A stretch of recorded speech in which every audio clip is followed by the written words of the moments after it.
Maayong adlaw mga kabibo, so karong adlaw dahil palita diri og pintal.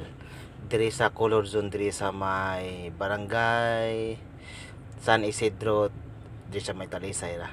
So ta magkapaabot ta sa mixer, so diri sa ta maglingkod-lingkod. Ang atong pintalan dai kaning GL Grandia. Kanina sa kilid kanina na primer daan. So pagpalit mo gud ani, na ni say primer daan, so murag wala lang siguro matiwas og pintal sa tagiya mo kani atong tiwason. Kay niabot naman ang mixer mo, ning mixer nga gwapo. So pag magmix uli ta padung ta sa atong shop nga atong gitrabahoan kaning gamay nga eskina sud ta dire. So makita niyo nga ang among kuan dire sa among gitrabahoan dire medyo gamay-gamay jud siya daan. So kani mao ni ang among gitrabahoan dire kanina. Ubay-ubay jud so dire. Dako-dako po ning area.